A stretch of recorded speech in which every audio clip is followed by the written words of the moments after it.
అన్నదాతలు ఎంతగానో ఎదురు చూస్తున్నటువంటి రైతు భరోసా గురించి అయితే మనకు కీలక విషయాలు అయితే రావడం జరిగింది, అప్డేట్ అయితే రావడం జరిగింది. మనకు మొదటి విడతనైతే రైతు భరోసా 1 ఎకరం ఉన్నటువంటి అన్నదాతలకు మాత్రమే అకౌంట్లో జమ కానుంది. మరి ఇప్పటికే మనకు యాసంగి సాగు చివరి దశకు వచ్చింది. మరి రాష్ట్ర ప్రభుత్వం అయితే ఇప్పుడు జర మేల్కొని అయితే అన్నదాతలకు రైతు భరోసా పెట్టుబడి సాయాన్ని అకౌంట్లో జమ చేయనుంది. అది కూడా మనకు సిద్దిపేట వేదికగా మనకు రైతు భరోసా మొదటి విడతనైతే అకౌంట్లో జమ చేయనుంది. మరి దానికి సంబంధించిన పూర్తి వివరాలు తెలుసుకుందాం. తప్పకుండా మీరైతే వీడియో చివరి వరకు చూడండి. మరి ఎన్ని విడతల్లో రాష్ట్ర ప్రభుత్వం ఈ యొక్క రైతు భరోసాను అయితే అకౌంట్లో జమ చేయనుంది, మరి ఎప్పటి వరకు ఈ ప్రక్రియ ముగుస్తుంది అనేటువంటి పూర్తి విషయాల గురించి మనం ఈ వీడియోలో తెలుసుకుందాం. తప్పకుండా వీడియో చివరి వరకు చూడండి. ఎవరైనా కొత్తగా మన వీడియో చూస్తున్నట్లయితే తప్పకుండా సబ్స్క్రైబ్ చేసుకుని పక్కనటువంటి గంట సింబల్ అయితే నొక్కండి. ఇప్పుడైతే మనం ఇక టాపిక్లోకి అయితే వెళ్ళిపోదాము. రైతులకు తెలంగాణ రాష్ట్ర ప్రభుత్వం అయితే గుడ్ న్యూస్ చెప్పింది. ఎకరాకు 6,000 చొప్పునైతే 1.50 కోట్ల ఎకరాలకు 9,000 కోట్ల రైతు భరోసా నిధులను విడుదల చేయనున్నారు. ఈ మేరకు సీఎం రేవంత్ రెడ్డి, ఉప ముఖ్యమంత్రి బట్టి విక్రమార్క, మంత్రి తుమ్మల నాగేశ్వరరావు గారు ఆర్థిక శాఖ అధికారులతో సమావేశమై ఈ నిర్ణయం తీసుకున్నారు. మార్చి 22వ తేదీన సిద్దిపేట జిల్లాలోని నర్మెటలో ఆయిల్ ఫామ్ కర్మాగారం ప్రారంభోత్సవం రోజున జరిగే సభలోనైతే ముఖ్యమంత్రి గారు మొదటి విడత రైతు భరోసా నిధులు విడుదల చేయాలని మంత్రి తుమ్మల వెల్లడించారు. విడుదల చేస్తారని చెప్పేసి అయితే మనకైతే మొదటి దఫాలోనైతే ఎవరికి 1 ఎకరం ఉన్న అన్నదాతలకు 22వ తారీఖు నాడైతే అకౌంట్లలో నిధులు జమ చేయనుంది. సిద్దిపేట వేదికగా జరిగేటువంటి సభ నుంచి అయితే మనకు ముఖ్యమంత్రి గారు అకౌంట్లో జమ చేస్తారు అనేటువంటి కీలక విషయాలు అయితే మనకు అధికారులు చెప్పడం జరిగింది. అయితే ఆ రోజున 73 లక్షల మందికి 1 ఎకరం వరకు భూమి ఉన్న అన్నదాతలకు 3,590 కోట్లు జమ అవుతాయి. రెండో విడతగా మరో 20 రోజుల తర్వాతకి 2,650 కోట్ల నిధులను విడుదల చేస్తారు. ఏప్రిల్ నెలాఖరు లోపు మూడో విడతగా 2,760 నిధుల జమ చేయనున్నట్లుగా మంత్రి తుమ్మల నాగేశ్వరరావు గారు అయితే తెలిపారు. ఈ సందర్భంగా రైతు భరోసా నిధుల విడుదలకు సంబంధించి కీలక నిర్ణయం తీసుకున్న ముఖ్యమంత్రి, ఉప ముఖ్యమంత్రికి ఆయన కృతజ్ఞతలు తెలిపారు. పలు ఆర్థిక ఇబ్బందులు ఉన్నప్పటికీ రైతన్నలకు ఇచ్చిన మాట ప్రకారము నిలబెట్టుకోవడానికి అయితే రైతు భరోసా ఇస్తున్నాము అని చెప్పేసి మంత్రి గారు అయితే చెప్పడం జరిగింది.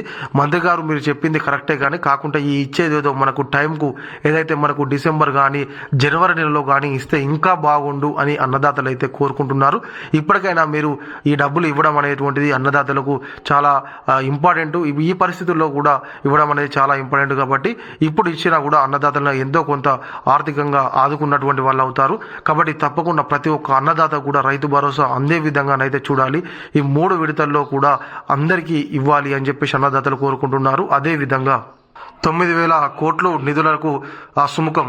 తెలంగాణలో కాంగ్రెస్ పార్టీ అధికారంలోకి వచ్చిన తర్వాత ఇప్పటి వరకు 3 విడతల్లోనైతే రైతులకు పెట్టుబడి సాయాన్ని అందించింది. తాజాగా రైతు భరోసా విడుదలైతే 4వ సీజన్కు నిధులు అందుతాయి. ప్రభుత్వం 2023-24 యాసంగి సీజన్ 1 ఎకరానికి 5,000 చొప్పున 7,625 కోట్లు జమ చేయగా 2024-25 యాసంగి సీజన్లో 5,000 చొప్పునైతే 557 కోట్లు, 2025-26 వానాకాలం సీజన్లో ఎకరాకు సాయాన్ని 1,000 రూపాయలు పెంచి 6,000కు పెంచి 8,800 కోట్లను జమ చేసింది. ఈ ఏడాది మొత్తం 73 లక్షల మంది రైతులకు 8,881 కోట్ల నిధులు అవసరమని వ్యవసాయ శాఖ నివేదించగా వారి సంఖ్య మరింత పెరిగేందుకు అవకాశం ఉందని ప్రభుత్వం 9,000 కోట్లు విడుదల చేయడానికి అయితే అంగీకరించడం జరిగింది. మనకు మొత్తంగానైతే ఈ యాసంగి సీజన్కు సంబంధించి 9,000 కోట్ల రూపాయలనైతే రాష్ట్ర ప్రభుత్వం అయితే కేటాయించడం జరిగింది. అదేవిధంగా రాష్ట్రంలో ప్రస్తుతం అయితే యాసంగి సీజన్ నడుస్తుండగా మరో 2 నెలల్లో వర్షాకాలం రానుంది. వ్యవసాయంలో పెట్టుబడి సాయం కింద ఈ నిధులను రైతులు ఉపయోగించుకుంటారని ప్రభుత్వం భావిస్తుంది. సిద్దిపేట జిల్లాలోని నర్మెటలో ఆయిల్ ఫామ్ కర్మాగారాన్ని 22న సీఎం ప్రారంభించనున్నారు. దీంతో పాటు 40 కోట్లతో నిర్మించే నూనె ఉత్పత్తి తయారీ రిఫైనరీ శంకుస్థాపన చేయనున్నారు. అక్కడే వ్యవసాయ ప్రదర్శనను ఏర్పాటు చేశారు. ఈ సందర్భంగా భారీ బహిరంగ సభ నిర్వహించాలని రాష్ట్ర ప్రభుత్వం నిర్ణయించింది. రైతు భరోసా విడుదలకు ఇదే సరైన వేదిక అని భావించి అందుకు అనుగుణంగా రేవంత్ రెడ్డి నిర్ణయం తీసుకున్నట్టు తెలుస్తుంది. సమావేశంలో చీఫ్ సెక్రటరీ రామకృష్ణారావు, సీఎం ముఖ్య కార్యదర్శి శేషాద్రి, ఆర్థిక శాఖ చీఫ్ మనకు సందీప్ కుమార్ సుల్తానియా, వ్యవసాయ శాఖ కార్యదర్శి నరేందర్ మోహన్ పాల్గొనున్నారు. అయితే ఇదే వేదికగానైతే మనకు రైతు భరోసా నిధులు విడుదల చేస్తే బాగుంటుంది అని చెప్పేసి రాష్ట్ర ప్రభుత్వం భావించినట్టుగా తెలుస్తుంది. వాస్తవానికి మనకు యాసంగి సీజన్ అనేటువంటిది చివరి దశకు వచ్చింది. ఇప్పటికైనా కూడా రాష్ట్ర ప్రభుత్వం అయితే ఈ నిధులు విడుదల చేయడం పట్ల అన్నదాతలు అయితే హర్షం వ్యక్తం చేస్తున్నారు. ఓకే, ఇది ఇలాంటి మన వీడియో. ఈ వీడియో కనుక మీకు నచ్చినట్లయితే ఖచ్చితంగా ఒక లైక్ చేయండి, కామెంట్ చేయండి. ఎవరైనా కొత్తగా మన వీడియో చూస్తున్నట్లయితే తప్పకుండా సబ్స్క్రైబ్ చేసుకొని పక్కనటువంటి గంట సింబల్ నొక్కండి. Thank you.